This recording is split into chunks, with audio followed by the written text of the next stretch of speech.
All right, so these are going to be some talking points for Jakara's Fit 2019-03-07 for the gym. Gym, please make sure you're going through your warm-up. Any comments or notes that you want to leave, put that in the notes section so I can see it. And then you have kind of two parts to your strength today and then your Metcon.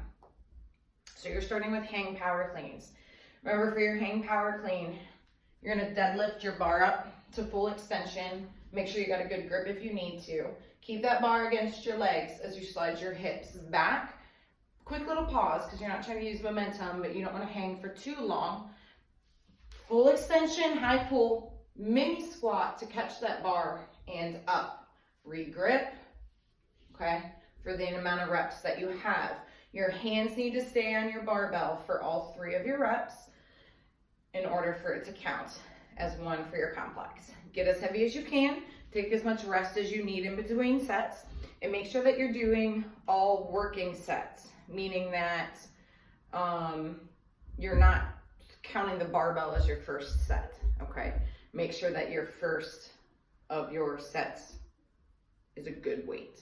After you've got through your hang cleans, go ahead and go through and make sure that your shoulders are nice and warm. So do some pass-throughs, do some strict presses, and you've got a push jerk and then a split jerk. So with this, remember, this is from the rig, so it's not from a clean.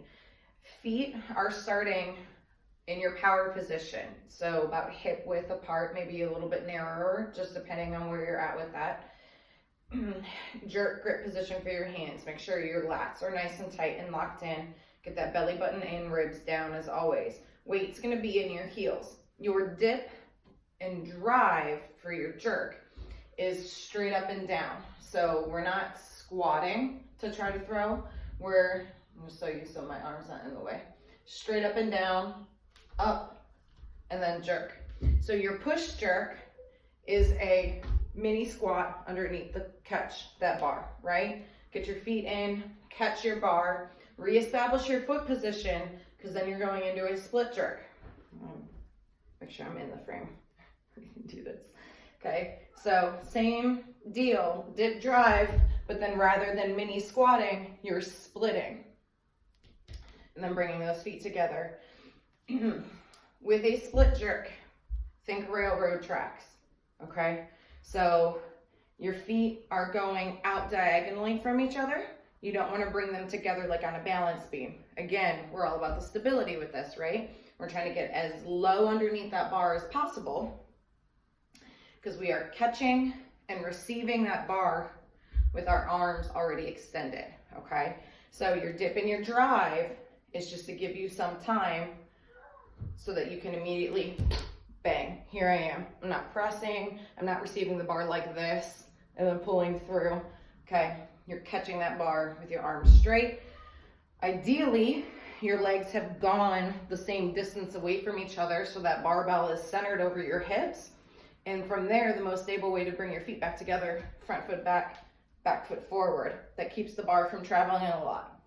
But depending on how you catch it, right, if we're here and we walk forward with it, do your best to stay straight up and down, okay?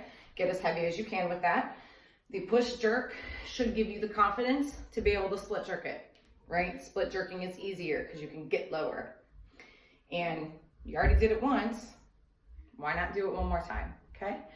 For your Metcon, you have one of these AMRAP repeat situations. So you're doing 3 minutes of work, 3 minutes of rest. Let me grab this.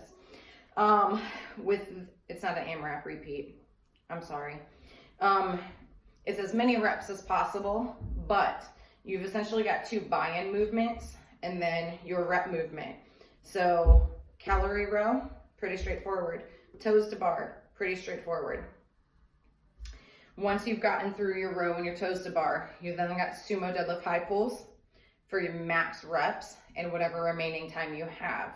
Please note that as you go through the rounds, your starting reps get lower, your weight gets higher. For your sumo deadlift high pulls, wide stance, you still need to make sure that you're keeping that back straight so it's still a deadlift. So none of this. This is where we get hurt. I can't tell you how many times I've seen people injure and pull their back on sumo deadlift high pulls because they don't treat it like a deadlift. So still make sure you're being conscious of keeping that back nice and strong and straight, even when the weight is light, okay? Hands are inside your legs from this position. Bars on the ground. Pop those hips, upright row, okay? Use your hips for momentum. So what you don't want to do is make it strict. I'm here and I'm rowing. I'm here and I'm rowing. You're gonna burn out. You're trying to get as many reps as possible, right?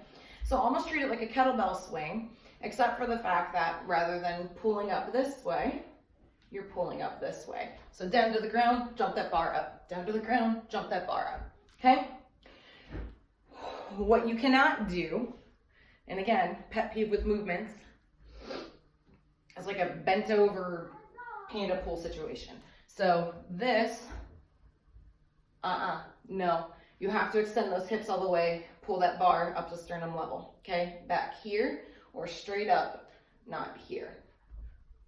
None of those, okay? That should be it for that. Have fun, guys. Drakaris. Catch you later.